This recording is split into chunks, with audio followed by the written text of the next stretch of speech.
시청자 여러분 안녕하십니까? 2월 4일 JTBC 아침엔을 시작합니다. 먼저 오늘 아침 주요 뉴스입니다. 도널드 트럼프 미국 대통령이 멕시코에 대한 관세 조치를 한 달 미루기로 했습니다. 하지만 여전히 관세를 무기로 한 압박을 이어가는 상황에서 우리나라에도 화살을 돌릴 수 있다는 우려가 나옵니다. 윤 대통령이 기소 이후 처음으로 오늘 헌법재판소에서 열리는 탄핵 심판에 출석합니다. 윤 대통령의 정치인 체포 지시를 증언한 홍장원 전 국정원 1차장 등 핵심 증인들이 출석합니다. 윤 대통령이 비상계엄 선포 직전의 국무회의에서 이상민 행정안전부 장관에게 JTBC를 비롯한 일부 언론사의 전기와 수도를 끊으라고 지시했다는 내용이 검찰의 공소장에 담겼습니다. 윤 대통령은 또 유신정국 때처럼 언론사에 경찰을 투입할 계획까지 세웠습니다. 전국 대부분 지역에 한파특보가 내려진 가운데 오늘 아침 체감온도가 영하 20도까지 떨어졌습니다. 호남과 제주엔 대설특보가 내려졌는데 내일까지 많은 눈이 내리겠습니다. 트럼프 미국 대통령이 멕시코에 대한 관세 조치를 한 달 미루기로 했습니다. 시행 13시간을 앞두고 전격 발표됐는데 캐나다, 중국과도 막판 협상이 이루어지고 있습니다. 워싱턴을 연결해 진행 상황을 알아보겠습니다. 백악관의 정강현 특파원 나가 있습니다.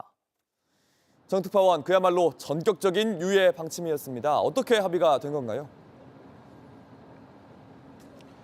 네, 트럼프 대통령은 지금 제 뒤로 보이는 백악관에 있는 집무실에서 멕시코와의 합의 내용을 직접 설명했습니다. 먼저 들어보시죠.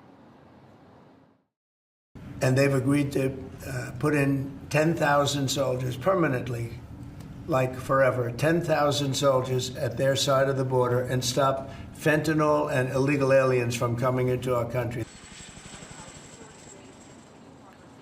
들으신 것처럼 멕시코 정부가 펜타닐 유입 방지와 불법 이민자 단속을 위해 10,000명의 군인을 즉각 파견하기로 하면서 전격적인 합의에 이르게 됐습니다. 다만 한 달만 유예하기로 했기 때문에 앞으로 양국의 협상 결과에 따라 최종 보류 여부가 결정될 것으로 전망됩니다. 네, 멕시코는 유예를 했고 캐나다와 중국에 대해선 관세 조치 예정대로 시행되는 겁니까? 네, 트럼프 대통령은 2시간여 전에 캐나다 트루도 총리와 통화를 갖고 캐나다 역시 멕시코와 마찬가지로 관세 시행을 한 달간 유예하기로 합의했습니다. 캐나다는 펜타닐 차르를 임명하고 국경 강화에 13억 달러를 투입하는 등 강력한 마약 단속을 하기로 했고 트럼프 대통령이 이를 받아들이면서 일단 즉각적인 관세 부과는 피하게 됐습니다. 문제는 중국입니다. 트럼프 대통령은 중국과도 협의가 진행 중이라고 밝혔지만 아직까지 합의 소식은 전해지지 않고 있습니다. 트럼프의 관세 정책은 크게 보면 중국 견제용이란 목적이 분명하기 때문에 중국에 대해 10%의 추가 관세를 부과하는 행정명령은 예정대로 시행이 될 거란 관측에 힘이 실리고 있습니다. 네, 그러면 중국은 예외로 하더라도 멕시코와 캐나다에 내린 유예 조치의 배경은 뭡니까? 네, 우선 트럼프의 관세 정책 자체가 본질적으로 협상용 압박 카드였다는 분석이 나옵니다. 트럼프 측근들은 이번 관세 조치를 무역 전쟁이 아닌 마약 전쟁이라고 강조해 왔습니다. 그러니까 애초에 관세 부과 자체가 목적이 아니라 관세 압박을 통해 미국의 중대한 사회 문제를 해결하겠다는 데 방점이 찍혀 있었던 겁니다. 트럼프 대통령도 오늘 비슷한 이야기를 했는데요. 직접 들어보시죠. I don't want to use countries, I don't want to use names, but tariffs are very powerful, both economically and in getting everything else you want. 또 다른 배경으로는 국내 여론 상황이 우호적이지 않다는 점이 꼽힙니다. 관세 폭탄은 결국 물가 상승으로 이어지는 만큼 국내 반대 여론이 절반을 넘어서는 상황이었습니다. 때문에 이번 유예 조치를 통해 국내 여론 상황을 챙기면서 좀 더 정교하게 관세 정책을 다듬기 위해 전략적인 후퇴를 택한 것 아니냐는 분석도 나옵니다. 지금까지 워싱턴에서 JTBC 정강현입니다. 트럼프 대통령은 관세 정책의 다음 대상으로 동맹인 유럽연합을 지목했습니다. 미국이 무역 적자를 보고 있기 때문이란 건데 이런 분위기라면 칼끝이 우리나라를 향할 가능성도 있습니다. 이재승 기자입니다. 트럼프 미국 대통령은 주요국을 상대로 한 고관세 정책을 확대하겠다고 예고했습니다. 다음 타깃으로 유럽연합을 지목했습니다. 미국이 매년 3천억 달러 무역 적자를 보고 있다는 게 이유입니다. I wouldn't say there's a timeline, but it's going to be pretty soon. The European Union is It's an atrocity what they've done. 미국에 손해를 주고 있다면 동맹이라도 고관세 정책 대상국의 예외가 아니라는 겁니다. 이른바 총성 없는 관세 전쟁에 서막이 올랐다는 평가가 나옵니다. 특히 이는 트럼프 대통령 특유의 충격과 압박 전술의 일환일 수 있습니다. 일단 고관세로 판을 크게 흔들어 상대국을 충격에 빠뜨린 뒤 관세 정책을 없던 일로 하더라도 결국 원하는 것을 얻어내는 트럼프 집권 1기 때 충격과 공포 전술을 집권 2기 때도 활용할 수 있는 겁니다. 관건은 다음 대상이 누구냐는 겁니다. 트럼프 대통령이 머니머신이라고 지목한 우리나라는 조만간 사정권에 들 가능성이 큽니다. 선별적으로 관심 있는 품목들을 언급을 하고 있거든요. 중요하다고 생각하는 이런 품목에 대한 관세 부과는 할 것 같아요. 거의 확실히. 어느 정도 협박 내지는 협상용으로. 전문가들은 4월 이후 관세 부과가 본격화할 거라고 내다봤습니다. 특히 오는 18일 철강을 비롯해 반도체 관세까지 못 박은 만큼 우리 기업들은 간접 영향권에 들 수밖에 없다는 관측이 나옵니다. JTBC 이재승입니다. 트럼프 대통령이 관세 정책과 함께 강하게 밀어붙이는 게 불법 이민자 추방입니다. 미국 현지에선 이걸 반대하는 이민자들의 시위가 이어졌습니다. 단속 칼바람에 맞서서 시위는 점점 격화되고 있습니다. 로스앤젤레스 홍지은 특파원입니다. 이민자 수천 명이 거리로 쏟아져 나왔습니다. 멕시코 등 중남미 국기를 흔들며 행진을 이어갑니다. 이민자들은 범죄자가 아니라고 쓴 팻말을 들고 트럼프 대통령의 무차별 추방 정책을 반대한다 말합니다.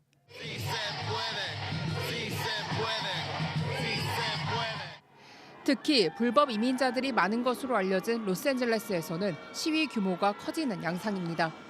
A lot of people are affected by the deportations taking place across this country. A lot of people. But as you can see, people are not scared. We're coming into the streets. We're building this movement. We're going to protect our brothers and sisters and our family. 도널드 트럼프 대통령이 취임한 지 11세 체포된 불법 이민자는 8,276명. 매일 천여 명이 당국에 붙잡히는 상황에 이민자들의 분노는 커지고 있습니다. 애리조나주 글렌데일에서는 시위대가 도로를 막고 폭죽을 터뜨리더니 경찰차를 부수고 아예 훔쳐 달아나기도 합니다. 그러나 트럼프 행정부는 이민 단속 방침을 굽히지 않고 있습니다. 97% of the deportations that this administration has made thus far are of individuals who had a removal order from the previous administration. And all this administration is doing is simply following the laws, the immigration laws of this great country. 단속에 고삐를 죄겠다는 당국과 이에 맞서겠다는 이민자들의 충돌이 격해지고 있습니다. 로스앤젤레스에서 JTBC 홍지은입니다. 온라인에서 화제가 된 뉴스, 화제가 될 뉴스를 골라 전해드립니다. 아침엔 소셜픽입니다. 가수 구준엽의 아내이자 대만의 유명 배우 서희원 쉬시위안이 폐렴으로 사망했습니다. 가족과 지인 모두 큰 슬픔에 빠졌습니다. 배우 쉬시위안은 대만판 꽃보다 남자 유성화원의 여주인공으로 이름을 알렸습니다. 국내에선 과거 연인이었던 구준엽과 20여 년 만에 만나 2022년 결혼하며 영화 같은 이야기로 알려졌는데요. 동생 쉬시디는 설 연휴에 일본에 여행을 왔는데 언니가 독감에 걸렸고 폐렴으로 이어져 우리 곁을 떠났다고 언니의 사망 소식을 전했습니다. 일간스포츠는 구준엽이 괜찮지 않다며 슬픈 목소리로 짧은 말을 남겼다고 보도했습니다. 쉬시위안의 친구인 자융지에는 평소처럼 고요하고 마치 잠든 것 같았다며 아무리 울어도 깊이 잠든 널 깨울 수가 없었고 결국 오빠 구준엽이 깊은 입맞춤으로 작별을 고했다는 글을 소셜미디어에 올렸습니다. 쉬시위안의 생전 마지막 소셜미디어 게시물엔 정말 멋지다 이런 감탄과 함께 남편 구준엽의 무대 영상이 올라와 있어 슬픔을 더했습니다. 챗GPT를 만든 오픈 AI의 창업자 샘 올트먼이 한국을 찾았습니다. 카카오와의 협업을 전격 발표할 예정으로 전해졌습니다. 어젯밤 샘 올트먼이 한국에 도착했습니다. 기자들의 질문에 너무 신난다 이런 짧은 인사말을 남긴 걸로 전해졌습니다. 당일 일본에선 소프트뱅크의 손정의 회장과 합작회사를 설립하겠다는 계획을 발표하고 이시바 시게루 일본 총리와 만나기도 했는데요. 한국에선 오늘 국내 스타트업 개발자들과 비공개 워크숍을 가질 예정입니다. 또 카카오의 정신화 대표의 기자간담회에 등장해 두 회사의 협업을 발표할 걸로 알려졌습니다. 카카오는 최근 자체 인공지능 서비스를 공개했는데 오픈 AI와 어떤 협력을 보여줄지 기대가 높아지면서 어제 카카오의 주가는 직전 거래일보다 9% 올라 시가총액이 약 1조 5,300억 원 늘었습니다. 한국과 일본을 거친 샘 올트먼 인도, 독일로도 향합니다. 최근 중국의 딥시크가 인공지능 시장에 충격을 주면서 오픈 AI가 세계 기업들과의 접점을 늘리려는 걸로 보입니다. 트랜스젠더 최초로 아카데미 여우조연상 후보에 오른 배우 카를라 소피아 가스콘이 과거 발언에 대해 사과했습니다. 소셜미디어는 일기장 같은 곳이었다면서 자신은 인종차별주의자가 아니라고 했습니다. 올해 아카데미상 13개 부문 최다 후보에 오른 영화 에밀리아 페레즈. 배우 카를라 소피아 가스콘은 트랜스젠더 배우로는 처음으로 여우조연상 후보에 올랐는데 곧장 구설에 휘말렸습니다. 특히 2021년 배우 윤여정이 여우조연상을 받은 시상식에 대해 아프리카 한국 축제를 보고 있는 건지 알 수가 없다 이렇게 쓰는 등 업계를 비난했던 게시물들이 논란이 됐습니다. 결국 CNN과의 인터뷰에서 사과했습니다. Mis más sinceras disculpas a todas las personas que se pueden haber sentido ofendidas por las formas que tengo de expresarme en mi pasado, en mi presente. 대중에게 영향을 줄 정도로 유명하지도 않았고 소셜미디어는 자신의 일기장 같은 용도였다고 했습니다. 또 몇 가지는 조작이 됐고 의도를 왜곡했다며 후보 지명을 포기할 생각은 없다고 했습니다. Valorando es mi trabajo actoral y yo no puedo renunciar tampoco a una nominación porque yo no he cometido ningún crimen, ni he hecho daño a nadie, ni soy racista, ni soy nada de lo que toda esta gente se ha encargado de intentar.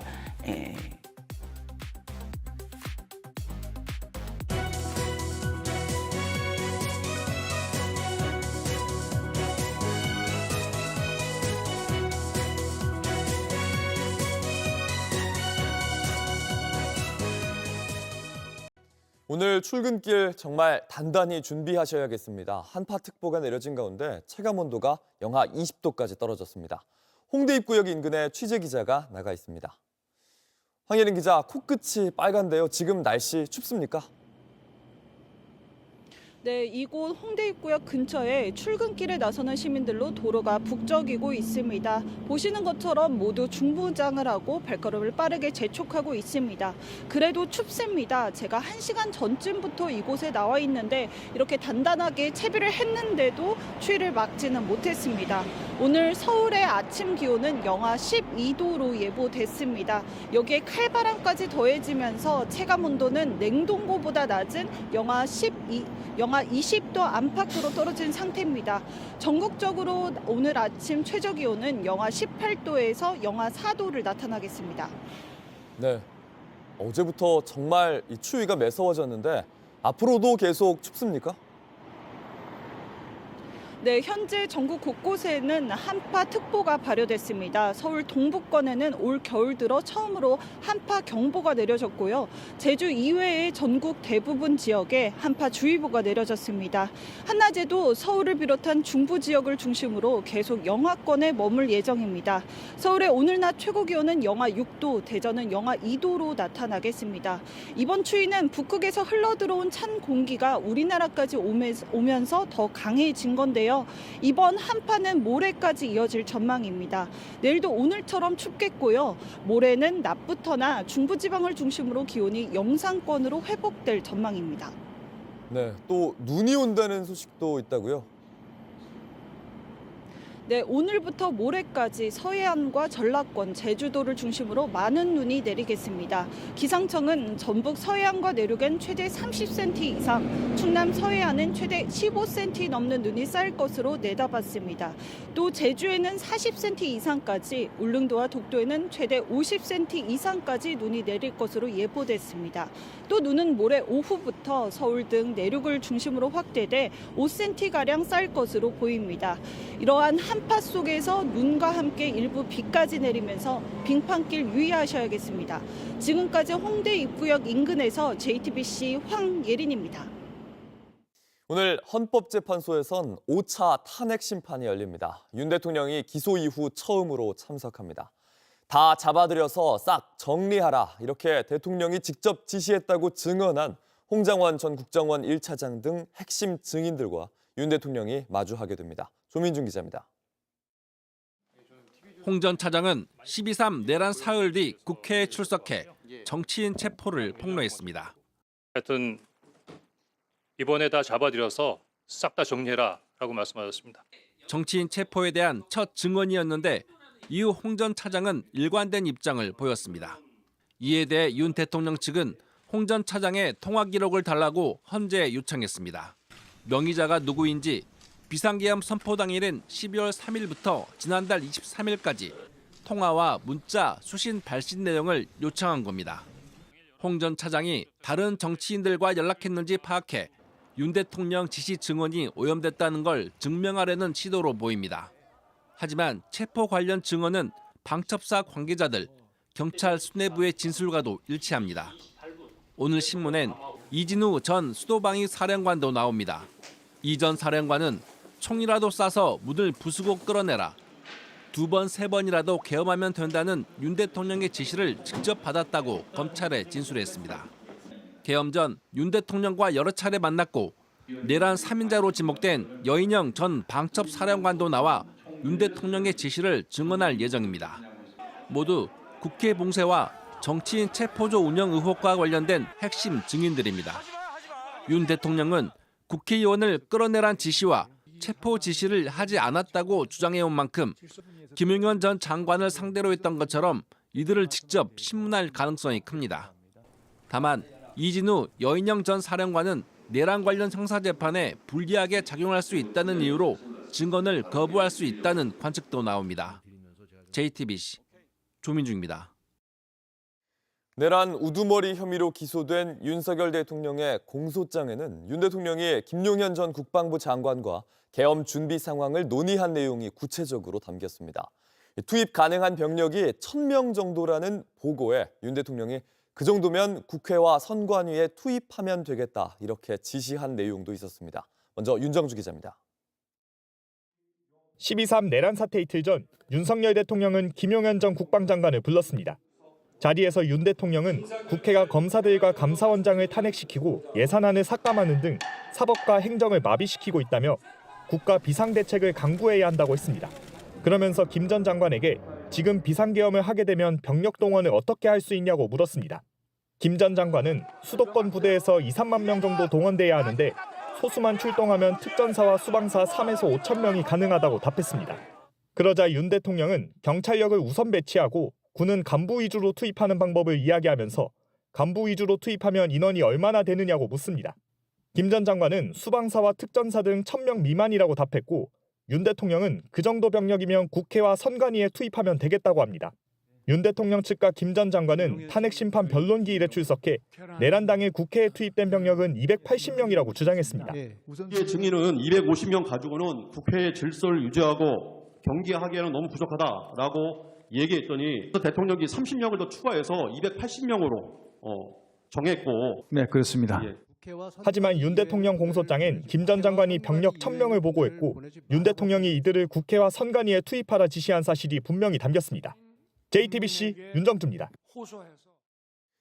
검찰은 윤 대통령이 JTBC 등 특정 언론사에 대해 단전, 단수를 실제로 지시했다고 결론 내렸습니다. 언론사를 봉쇄하라고 적힌 문건이 있었고 경찰까지 투입할 계획도 세웠습니다. 박현주 기자입니다.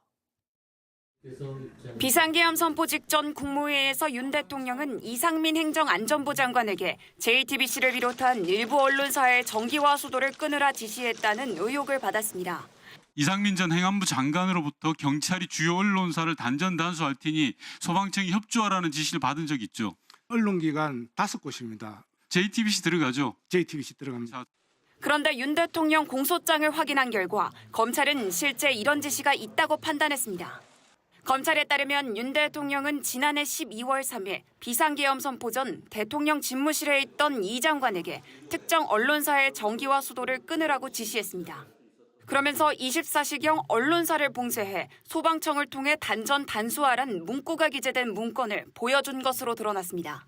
이후 이 장관은 오후 11시 34분쯤 조지호 경찰청장에게 전화해 경찰 조치 상황을 확인했고 3분 뒤 소방청장에게 전화했습니다.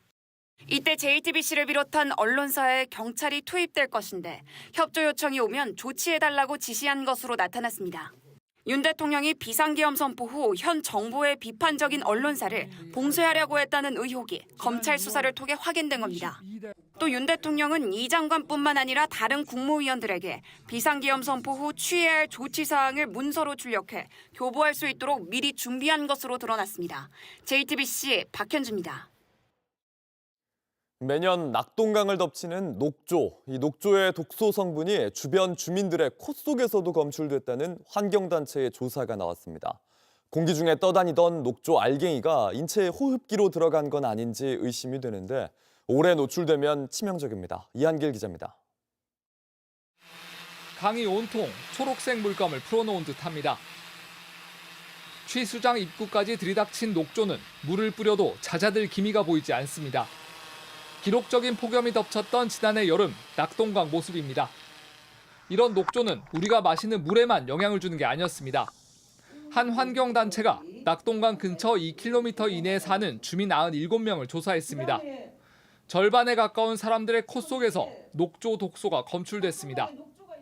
그냥 집에서 계시는 분이고 그다음에 마트에 가시고 하는 분입니다. 근데 그 주부의 코 속에도 나왔습니다. 이번에 검출된 독소는 청산가리보다 수백 배 강한 독성을 가지고 있습니다. 오래 노출되면 치매나 파킨슨병 등을 일으킬 수 있습니다. 환경단체는 녹조가 에어로졸 형태로 공기 중에 있다가 호흡기로 들어간 건 아닌지 의심하고 있습니다. 그 떠다니는 것을 근처 혹은 여러 가지 활동하는 사람들이 흡입을 할 수 있고 코 비강 속에서 확인된다. 실제로 녹조 독소가 검출된 주민들은 재채기나 콧물, 피부 따가움 같은 증상을 호소했습니다. 환경단체들은 4대강 사업으로 강물의 흐름이 막히면서 녹조가 심해졌고 그 결과 주민들의 건강까지 위협받고 있다고 주장했습니다. 이에 대해 환경부는 지난해 자체 조사에서는 독성 물질이 나오지 않았다면서 필요하다면 환경단체에 공동조사를 제안하겠다고 밝혔습니다. JTBC 이한길입니다. 날씨입니다. 화요일인 오늘은 전국이 한낮에도 영하권 날씨가 이어지겠습니다. 낮 최고 기온은 서울이 영하 6도, 대구, 광주가 영하 1도 등 전국이 어제보다 5도에서 6도가량 내려가겠습니다. 바람도 강하게 불어서 체감온도는 더 낮겠습니다. 전국 대부분 지역에 한파특보가 내려졌고 서울 등 중부 내륙에는 한파경보가 발령 중입니다. 호남 지역과 제주도엔 많은 눈이 내리는 곳도 있겠습니다. JTBC 아침에는 마칩니다. 내일도 7시 반에 아침을 열겠습니다. 시청해주셔서 감사합니다.